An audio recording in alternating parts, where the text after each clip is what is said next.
नमस्कार, तिखट तडकामध्ये आपलं स्वागत आहे।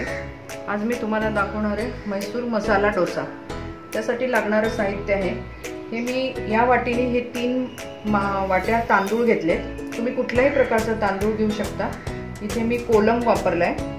1 वाटी उडदाची डाळ आहे, 1 वाटी पोहे आहेत आणि अर्धी वाटी चण्याची डाळ आहे आणि 1 चमचा मेथी आहे। हे आपण स्वच्छ धुवून एकत्र करून 3 ते 4 तास ठेवायचे आणि मग त्याच्यानंतर आपण ते वाटून घ्यायचे। हे आता आपण एकत्र केलंय। हे आता स्वच्छ धुवून 3 ते 4 तास पाण्यामध्ये भिजत ठेवूया आणि त्याच्यानंतर आपण हे वाटायला घेऊ। आता आपण हे 3-4 तास भिजायला ठेवलं होतं, ते भिजून झालंय। आता छान भिजलेत ते। आता आपण हे वाटायला घेऊया।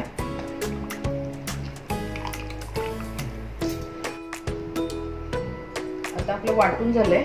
आता आपण बघूया कसं झालंय ते। साधारण असं थोडं बारीक फाईन वाटायला पाहिजे। फाईन नाही, थोडंसं जरा करमरीत येतं असं। आपण आता त्याच्यात मीठ घालू। मीठ चवीनुसार घाला आणि हे हलवून आपण त्याला आता चांगलं फर्मेंट व्हायला ठेवूया। साधारण 4-5 तासांनी ते चांगलं फुगून वरती येईल। मग आपण त्याचे डोसे घालूया। त्यासाठी लागणारी नारळाची चटणी आहे। त्यासाठी लागणारे साहित्य हे ओलं नारळ आहे, साधारण अर्धी वाटी आहे। हे थोडीशी चिंच घेतली आहे। हे थोडंसं अर्धा इंच आलं, 2 लसूण पाकळ्या आहेत, 3 हिरव्या मिरच्या आहेत, कोथिंबीर, हे चवीनुसार मीठ आणि मी डाळ्यांच्या ऐवजी इथे चण्याची डाळ घेतली आहे। त्याने सुद्धा चटणी खूप छान लागते। आता आपण चटणी मिक्सरमध्ये फिरवून घेऊया।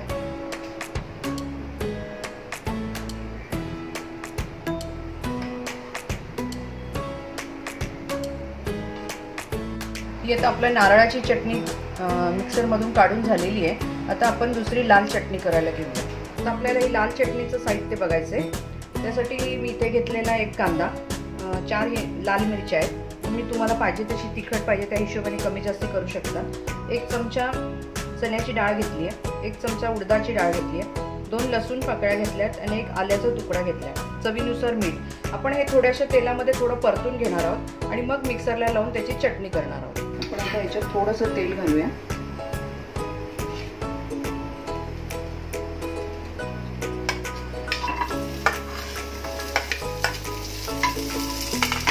कांदा थोडासा परतून घेऊ।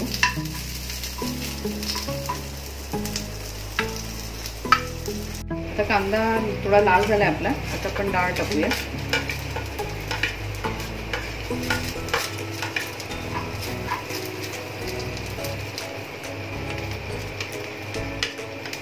चण्याची डाळ टाकू, त्याचबरोबर लसूण आणि आल्याचे तुकडे,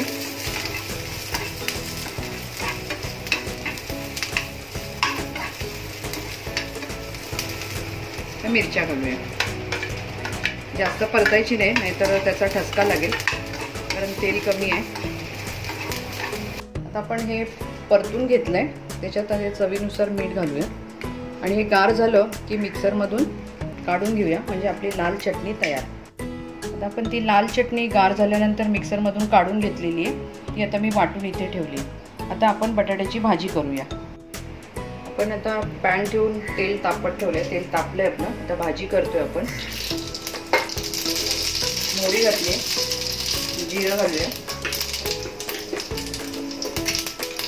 उडदाची डाळ आहे,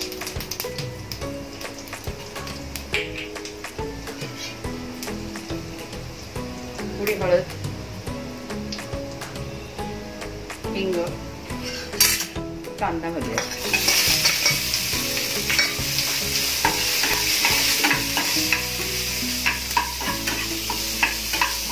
मिरची घालू, मीठ घालूया, म्हणजे कांदा लवकर जरा मऊ पडेल।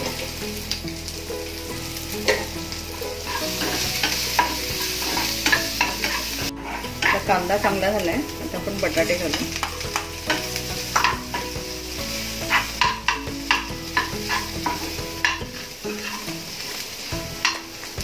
आपण आता काढून घेऊया।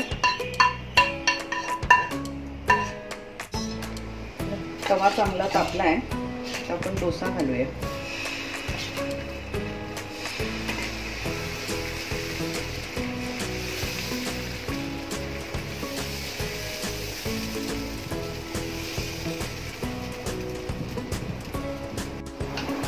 आपण याला चटणी लावून घेऊया.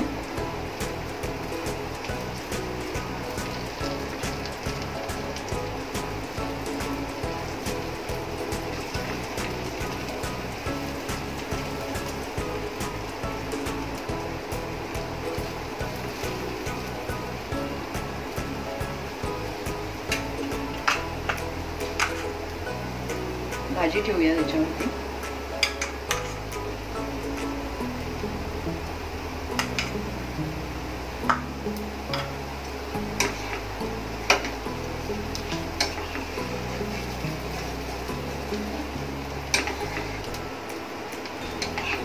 मस्त क्रिस्पी झालंय.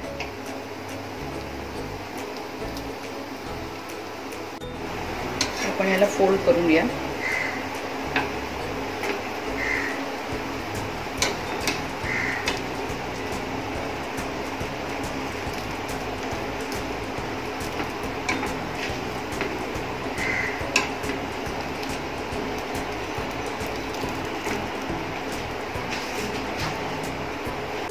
तुम्ही बघू शकता की किती क्रिस्पी झाला आहे आपला डोसा.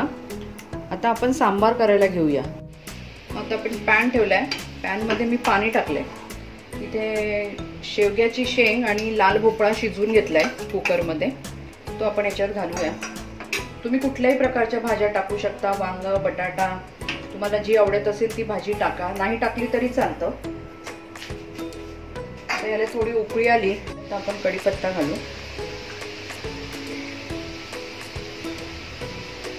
2 बेडगी मिरच्या आहेत.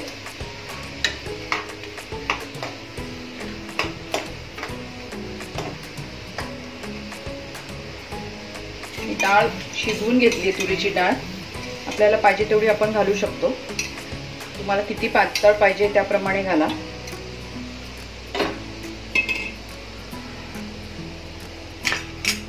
थोडंसं लाल तिखट आणि हा सांबार मसाला.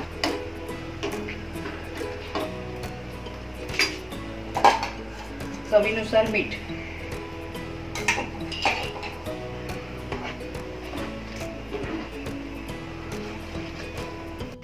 हे चिंचेचा कोळ आहे. चिंच आणि थोडासा गूळ भिजत घालून ते पाणी आपण याच्यात घातलंय. आता याला छान उकळी आली की आपला सांबार तयार. तुम्हाला पाहिजे तसं तुम्ही पातळ करा.